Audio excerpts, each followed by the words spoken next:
Welcome, one and all, to the Five Colored Commanders Most Eligible Bachelor. We're going to be going through every single eligible bachelor or bachelorette of the Five Colored Commanders, and we're going to be determining if their pros and cons and if they would be the most eligible bachelor for you or bachelorette.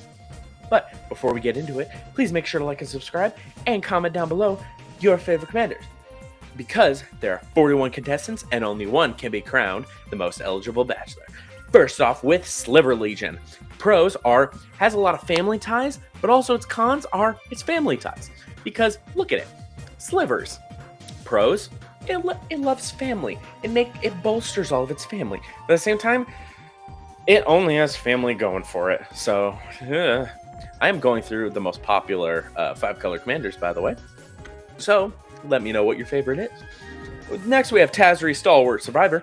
Pros, she knows what she wants. She wants creatures that have mana abilities. She definitely wants those. But she's really picky about it. She only likes the ones with, like, mana abilities or activated abilities. She only likes those.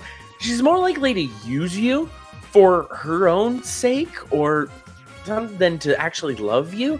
I don't know. This is just what I'm seeing. This is what I'm seeing on the card. I think she's more likely to use you and turn you into a little slave of some sort than actually love you for who you are. Chromat. Pros, blocks out the haters, literally, and is self-sufficient. Just kind of does whatever whatever it wants. But it only really cares about itself. I mean, he blocks out the haters, destroys creatures blocking or blocked by it, but then just kind of gives itself flying, regenerate, +1/+1, puts on top of its owner's library.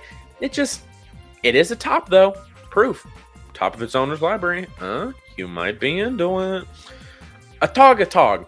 Pros, family. Look at that. Look. It relishes old-fashioned family meals. Look at it. It loves its little Atog boys. Family. But it extorts its own family. It's ugly and literally eats its kids. Like you sacrifice an Atog and gets +X/+X till end of turn, where X is the sacrificed Atog's power. Ugh, that ain't good. So it's probably gonna eat its own family. So if you have kids with it, it's probably gonna eat the kids. Next we have Niv Mizzet Supreme. Pros, beautiful. Look at the artwork. Absolutely amazing. Beautiful. Loves its hobbies too. Instant sorceries, hobbies. Hands down. Loves to do its own thing. But it's a little racist. I mean, Hexproof from Monocolored only likes mixed people? That's a little racist, bro. Also, really large ego. I just think Supreme? It is Supreme. It's kind of got a little large ego for it. But pros and cons. Kagachi, Vengeful Kami. Pros, I'll be honest. It's kind of beautiful, maybe sometimes, but it just has a really destructive personality. I mean, think about it. Trample? No. Deals combat damage to a player if that player attacked you during his or her last turn. Exile, target non-land permanent that player controls. That's not looking too good for yourself. It's just gonna be really destructive and toxic. Constantly talking about its exes and how bad they did them dirty. Like, just not really the best for you. Ruka Ramel, Biologist. Pros, beautiful. Look at her. Absolutely beautiful. Has hobbies. She's a biologist. A little bit of a nerd, which we love that here. Has a job. Proven job, is a biologist, and has pets. Loves pets. Choose creature types. All of them are the chosen type. Can make its own pets. But it's kind of into some weird things. I mean, slivers, that's a little weird, but we can maybe get past it. I don't know. Pretty good choice for an eligible bachelorette. I'm just saying. Next we have Sliver Queen. Pros, it is a mother. Her children are ever part of her. It literally is a mother. But it only cares about breeding. And if you care about that, just only cares about pumping out more babies, it's probably a Karen. I'm getting Karen vibes from this. It's just like, it's a queen. I mean, slay, sis, but like, it's probably a Karen. Next we have Gigantha, the Wellspring. It's very simple. No card in your starting deck has more than one of the same mana symbol in its mana cost. and gives you mana. It's very generous. Okay, it's very generous, but it's kind of a control freak. Okay, you can only have one of the same mana symbol in its mana cost. Pushy much, and can't be spent to pay generic spells. It's like giving you an allowance and only allowing you to use the allowance on, I don't know, shoes or something, which may be good for some people, but can be kind of a control freak. With Sliver Grave Mother, pros: it is a mother, the Grave Mother, but it's a little bit of a necrophile. Literally cares about things in your graveyard. Like they want you to die, so then they can use you, but makes more of them, but not for long. We don't like necrophilia over here. Fun fact. But Kyodai, Soul of Kamigawa, it will stay with you forever. Enters battlefield and another target permanent gains indestructible for as long as you control this. Very loyal. But it's kind of controlling because he will not allow you to die until you die. And literally won't let you leave because you have to stay alive. Until it dies, you have to stay alive. But it does make itself a little self-sufficient, so that can be kind of good sometimes. Jensen Carthalion, a Druid Exile, helps you bring out your true potential by allowing you to use your mana that may not be the best at the time for the mana you need. It's a good sweet talker. I mean, look at him. Cast a multicolored spell, you scry 1. Ooh, that's pretty good. If the spell is all colors, you create a 4/4 angel. Ooh, that seems nice. It's a bit of a pretty boy. Look at him. Look at that hair. Amazing. But he doesn't really do things for himself. He just kind of only cares about what you do. Just only wants you to do things. Wants you to choose, like, oh, what do you want to eat for dinner tonight? I don't care. Like, come on, dude. Do something for yourself. You're only a 2/2. Come on, man. Progenitus, very strong. I mean, just very strong. 10/10. But is very independent, too. Really independent. Just put it in graveyard from anywhere, reveal it, shuffle it into its owner's library instead. Man, it'll just keep on coming. But it does not like you. It never leaves. It's very expensive. It does not like you because it's protection from everything. It really does not like you, your friends, anything. Protection from everything. Blocks out the haters, including you. Never leaves. While yes, it does like coming back, which can be a pro, it's like that ex that keeps wanting to get back with you, and you're just like, I'm done with you, man. Just leave. But it is very expensive. Like, 2 of each colored mana? Yikes, man. Make yourself a little less expensive. I'm not about that. Sliver Hivelord does have strong family ties, but just makes all of his family indestructible. I mean, they can do anything. But really only cares about family, which is a little bit destructive of a personality. Just, come on, man. Like, do something else, Only cares about things being indestructible. His family is really strong, but really only cares about family. Horde of Notions is really headstrong. I mean, look at it. Vigilance, Trample, Haste, 5. It's 5/5. Yeah, always vigilant, and you're there. It's there whenever you need the most. You pay 5, you play target elemental card from your graveyard without paying its mana cost. It is always there whenever you need that. Perfect, has connections, basically. But it kind of constantly brings up family. Well, yes, it can help you with its family because elementals. At the same time, it's like, dude, stop talking about your family for 5 minutes, okay?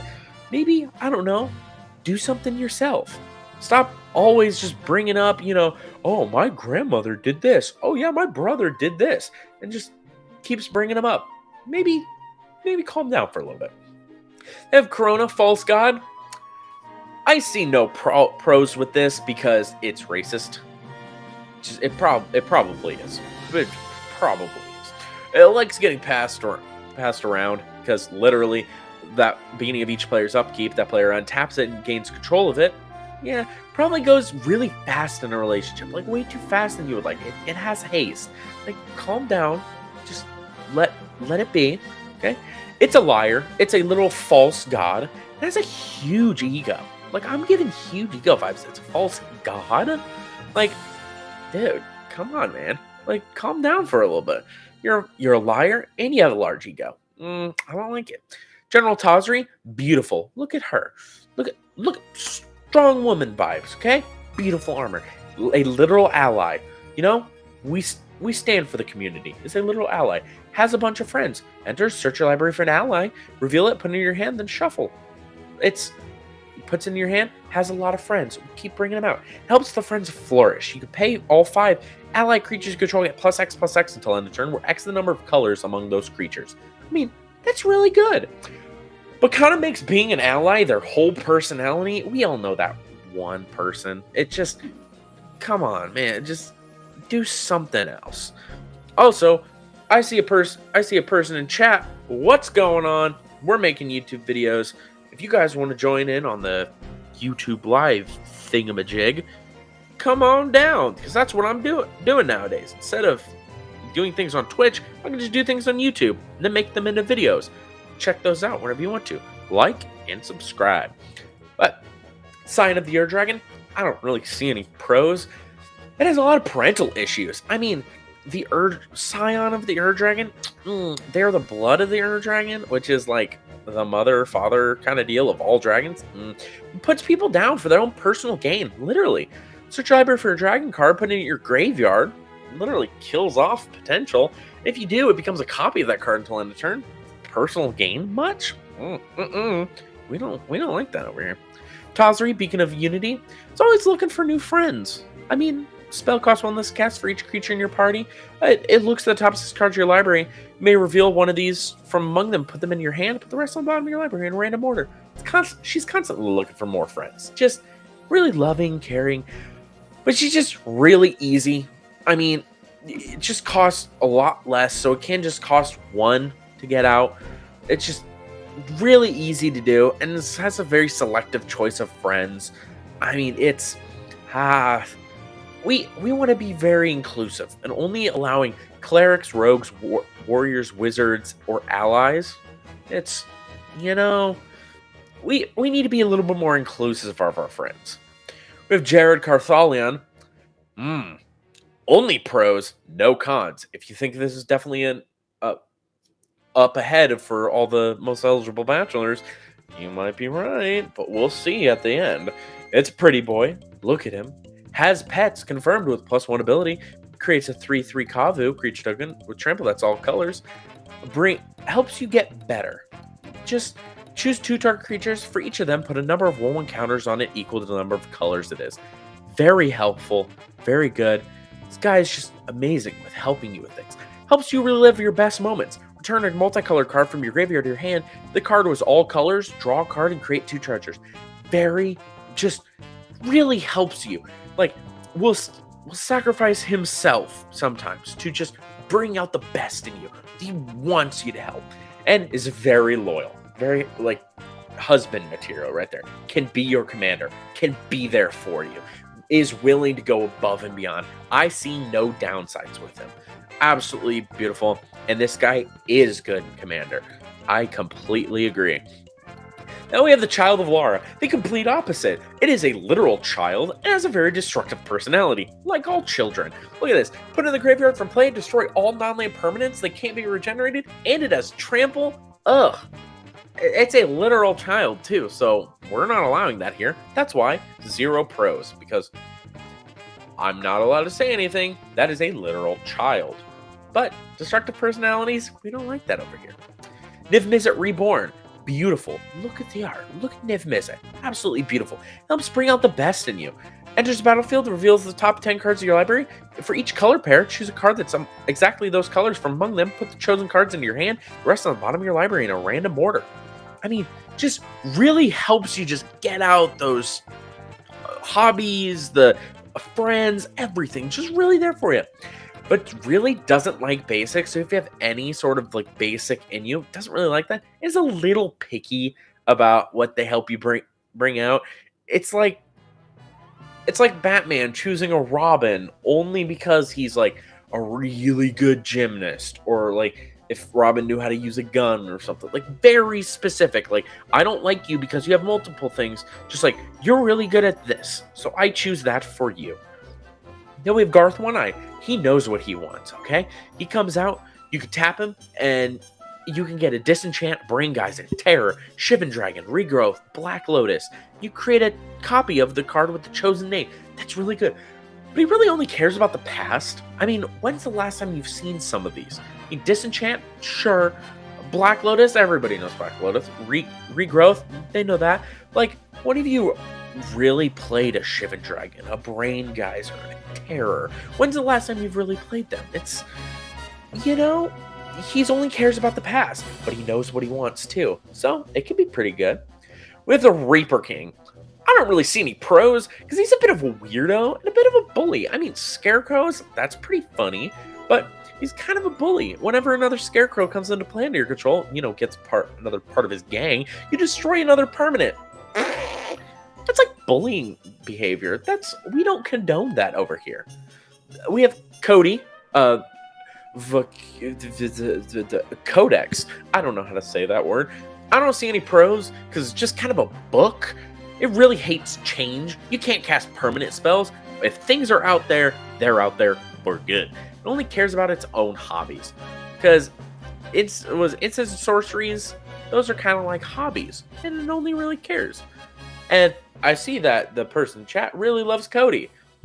Sure, you can like Cody, but at the same time, I don't see any pros with it when it comes to a bachelor or bachelorette. So, you know, we're caring about personality over here. Actual commander itself, get out of here. But if we're caring about if you'd wife or husband them, then, you know, that's worth figuring out. Sliver Overlord, pros, family. Obviously, family. Family, family, family. But at the same time, it's a very controlling person. Literally gains control of target sliver. It doesn't matter if it's yours, your opponent's, whatever. It only cares about, ooh, I see you over there, mine now. So, a little controlling. We have Tiamat.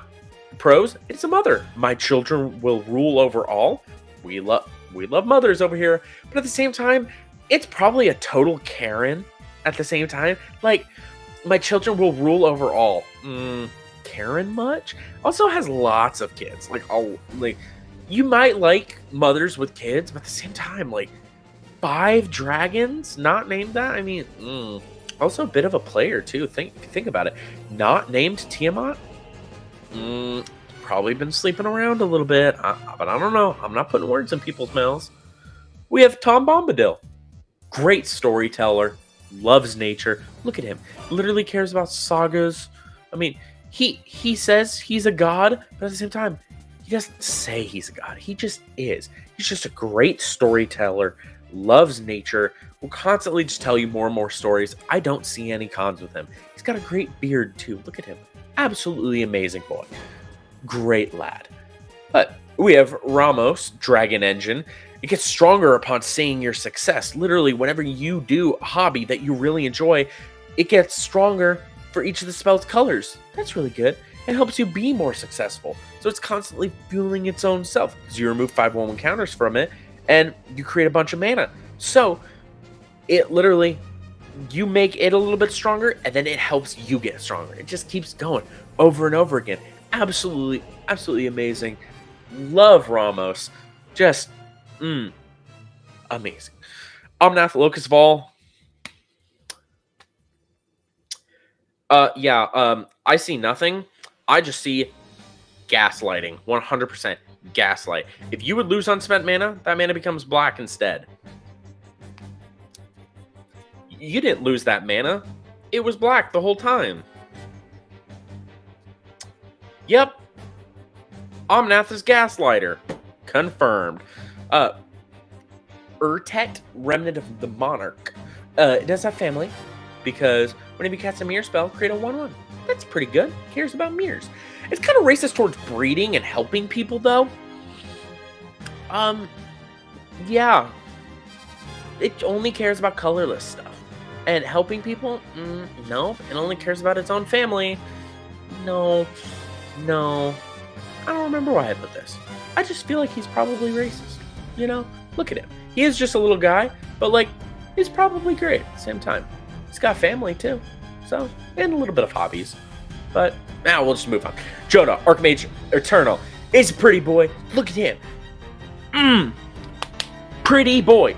But He's constantly gaslighting you about your hobbies. Like, I know you like to play it like this, but you can only have to do this. But it's like, but I want to pay 5 mana for this.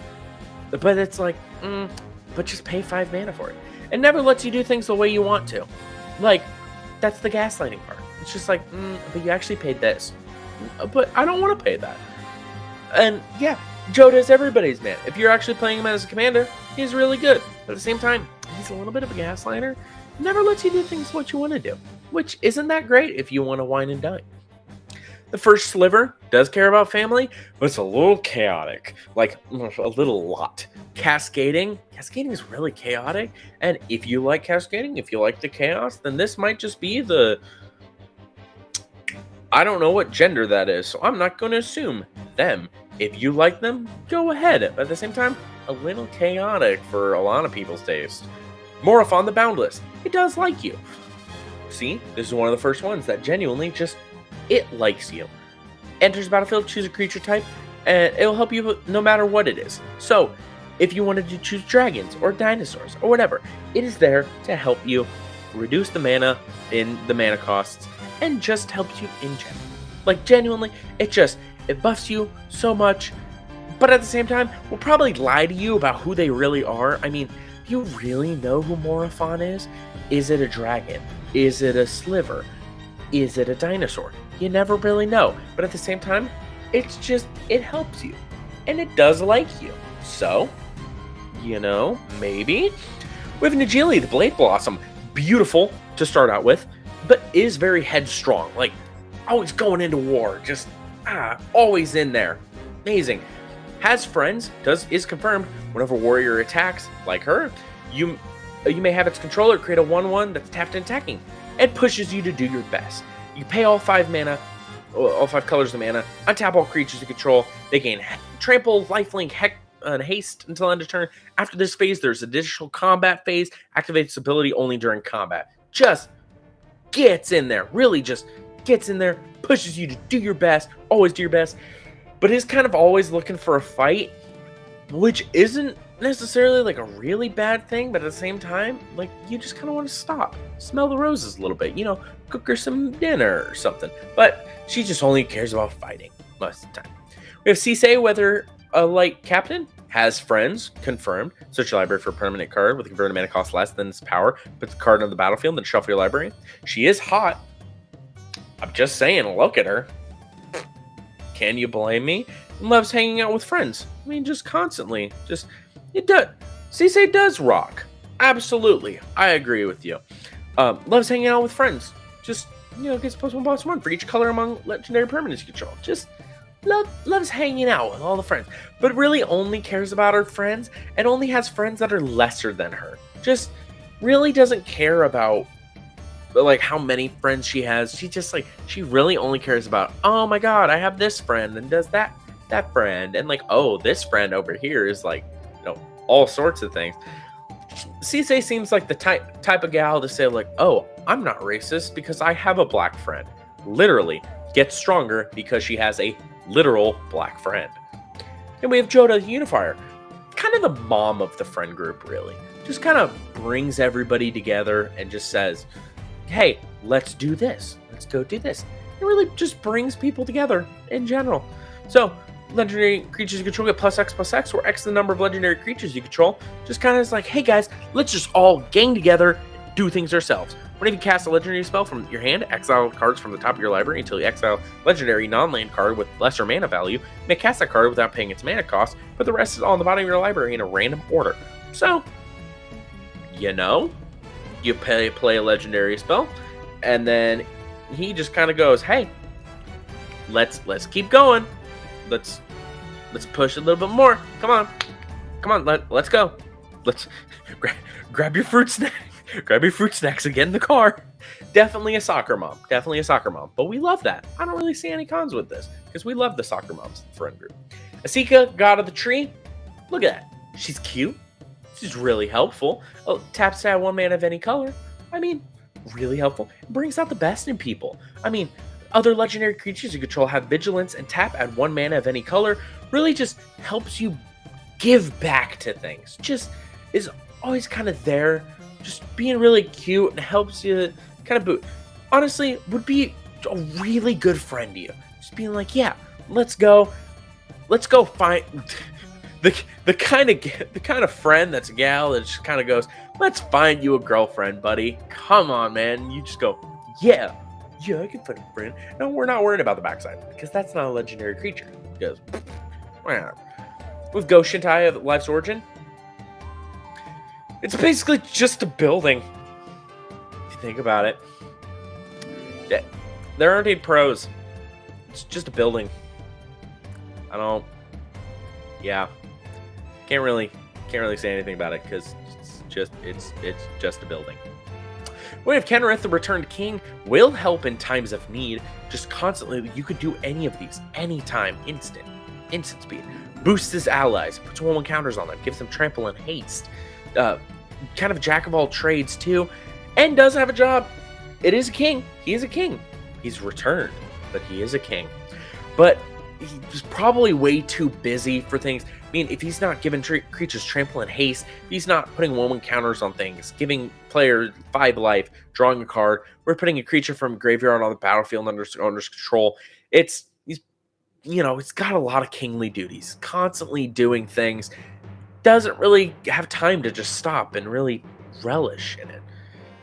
And yes, he lost his crown, but he came back. He turned into a deer, but he's back. He's back, and he's ready to help you. We also have the Dragon, definitely a parental figure. I mean, literally helps birth all dragons and wants what's best for you and the kids. Whenever one of our dragons you control attack, draw that many cards, maybe put a permanent card from your hand on the battlefield. Just really wants what's best for you. That is the best thing you could ask for.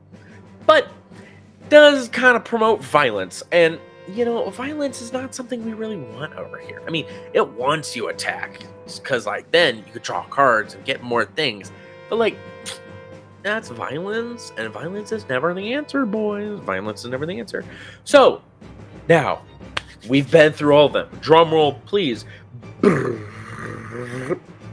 Runner-up bachelors and bachelorettes. So we have been through all 41 contestants. Now let us see what is our runner-up bachelors. First, we have Ruka Morel with all the pets and the cuteness, all that. Look at her, a little bit of a nerdy side. Can definitely be there for you. Has a job. Will be there for the kids. Bring home very cool things for your kids. But is a little bit weird in the things she likes, which kind of pushes her slightly down from being the true bachelorette of it. Then we have Nigila. Absolutely adorable. Helps you with things. Just really there for you. Pushes you. Amazing. Also mommy vibes. So don't worry about it. But now we go to the most eligible bachelor with a complete landslide is Jared Carthalion. Obviously. Was it Jared or Jensen? Jensen, right? One of them. The Carthalion. Yes, obviously everybody can see this coming from a mile away. Absolutely daddy vibes. Amazing. Has pets. Boosts you. Just amazing lad. We love him. We simp for him all day, every day.